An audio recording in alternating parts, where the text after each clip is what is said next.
You guys have been loyally watching all my PvP videos, and the one question I get asked the most is... So today, I'm going to show you one of my personal favorite builds in the game right now, and I call it the Rocket Man.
This build essentially allows you to go in and do major burst damage, and then you have to wait for all of your cooldowns to reset before you do it again. Before we jump into the weapons and the skills though, don't forget that at 10,000 subscribers we are doing a $100 giveaway. Just join the top link in our description to join the community Discord. If you're not subscribed, be sure to do that now because I bring you guys videos every single week of Dune Awakening. As I mentioned before, this build is meant to catch your opponent off guard with tons of burst damage off the rip. Coming in for an aerial attack really helps with this maneuver because it allows you to hit the majority of your abilities. As you can see, you start off by shooting your rocket launcher because it allows you to stagger your enemy, and while they're staggered, you immediately throw your grenade and then you follow up with your assault seeker. If you land your combo correctly, you can almost full knock off a shield even if it's an MK6. And then after that, it's just a matter of mowing them down with your weapon of choice. I have personally been using the 5 fingers triple shot rifle because it allows you to have good burst damage along with a lot of range. A lot of times when you get rushed by an enemy, they are not going to expect you to hit them with this much burst damage. What makes it so unbearable is the amount of stagger that you get from the rocket hit, allowing your grenade and your assault seeker to hit and essentially just knock their shield. On top of that, you provide just an insane amount of pressure to your enemy because if their shield is down, they are in full panic mode just trying to run away from you.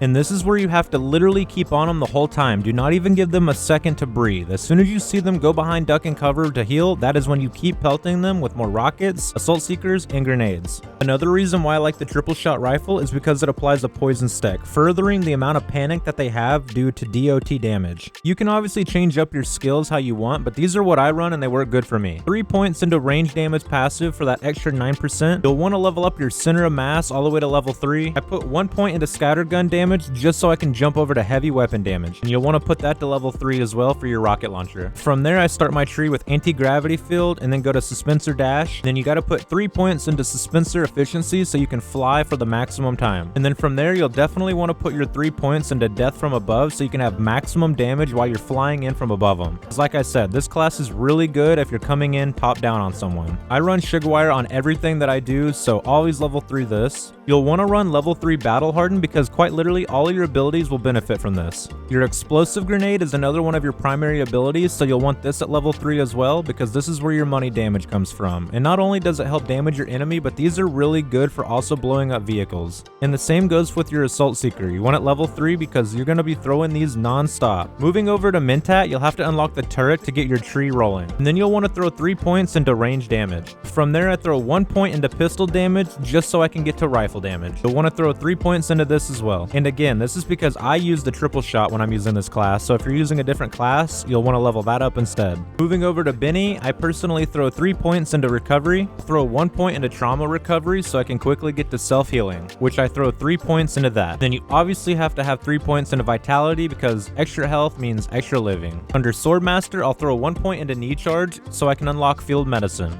I throw 3 points into that so my bandages are way more effective. Throw 1 point into disciplined breathing just so I can unlock general conditioning. Stamina is what wins fights, so you always have to have this for any PvP build, level 3. Disregard the other random stuff that I have unlocked in this skill tree, I was just messing around, but these are the primary things that you need for this build to be the best it can be. You could probably even optimize it further, but you can start with this as your base. On top of that, you have extra points that you'll unlock as you level up that you can put in other things such as like vehicle damage reduction and stuff like that. If you enjoyed this build, be sure to drop a like, be sure to share it with a friend, and remember at 10,000 subscribers, we're doing a $100 giveaway, so be sure to join our Discord, and thank you guys for watching.